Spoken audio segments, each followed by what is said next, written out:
about key relationships I formed during this time, and also the first performance platforms that we had. It didn't take long for my music teacher to realize that I had a special skill in reading music and playing the piano, so to speak.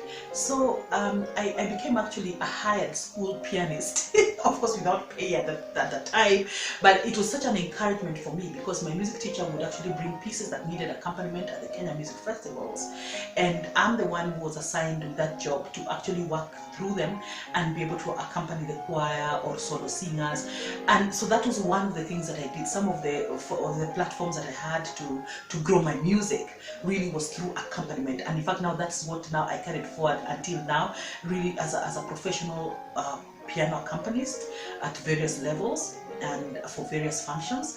And then also I remember my recorder playing became very good. I became one of the best recorder players in the school, so I also used to participate in competitions at the festivals. My singing became also really good. I would represent the school in solo singing and also in duets and trios. So I also had a group in school. In fact, I had two friends whom until now we relate really well, and they're also good musicians themselves, and we used to sing together. We used just to meet now inside the school, so this was not part of the first group. This was now my group in school. So we were two sort of like my younger sisters. We just used to meet any time that we had the chance, lunchtime, break time, and then we just get all these beautiful classical pieces and just work through them together, and then prepare for the festivals where we actually used to score top prizes. So we have a lot of awards during my time in school as far as music was concerned. It's something that's really funny. All along in my growing up, I was always a good student in the sciences. In my primary school, I was a top student in maths. When I went to high school, that carried on, but then I found a new love in chemistry and biology. So everybody knew. My parents knew that I was going to be a scientist someday, either a pharmacist or a medical doctor. And frankly speaking, at that point, I didn't mind. But to be honest, as I grew older, and in the space of high school in boarding, and with a newfound love for music, I realized, I think music has to be part of the journey. Somehow, I didn't know how it was going to happen. I remember I decided at that point that I will take music and see what it's going to do for me. It didn't mean that my love for the sciences had died. No, actually the contrary. Even by the time I finished my O-levels, I was a top student in sciences. But later on, something changed drastically.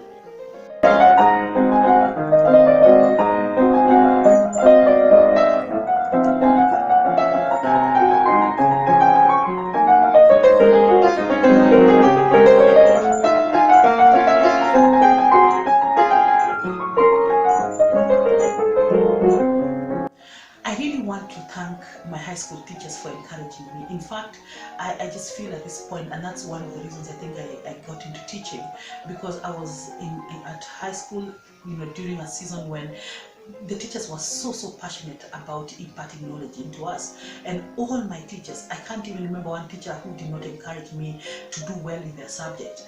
But at the top of the list eventually now became my music teacher, who really supported me, from nothingness into being something, because this was something that just grew out of really something small. And by the time I was finishing high school, I was quite a giant, in the music circles amongst my peers. So I really want to thank my music teacher for believing in me, for paying for my festival, for festival fees so that I can perform, because I came from a very humble background, and even my parents didn't even know what I was doing. But because of her, she paid for me. She paid for me to go and participate, to go and perform, and that is where now the love grew, and that's where also my musicianship skills grew. So I really am grateful for that input.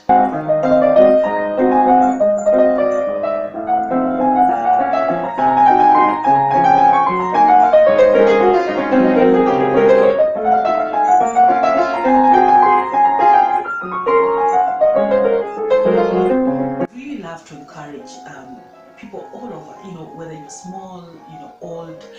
First and foremost, there's never an end to learning. That's the one thing I've learned through this journey. There's never an end to learning. Secondly, if you're focused and if you're interested in something, please pursue your dreams. Don't see hindrances along the way. They'll come, challenges are always there, but it doesn't mean that you give up. And then also, it's so important to be in the right environment. You need to surround yourself with people who encourage you, people who will believe in you. Don't, if you have someone telling you, you can't do, then that's the wrong person to be really hanging around. So I'm really privileged. In fact, I remember in this budding stage, I had all the people who steered me forward, and I've named them, my friends, my colleagues, classmates, comrades, my teachers, just wonderful people. And even my parents, they didn't stop me from performing during the holidays. They were really there. They didn't know what they were doing at that point, but they encouraged me to meet with my friends, practice, and go perform in churches. I thank those churches that opened their doors for us, because in fact most of us musicians really grow in the church, because the church is just an open space for you to hold your skill, and that's where you go. You don't have to pay anything, you just go and tell the pastor, I can sing, I can perform, would you please give us a chance as young people? So I'm really thankful for those churches that supported us, and the school also where I came, where I went to high school, because we had the opportunity to do these things. They allowed us to go for the festivals. So really I am so grateful, and I just want to encourage people not to give up. Also practicing, really staying focused, and then putting your time into something that you really love will yield good results.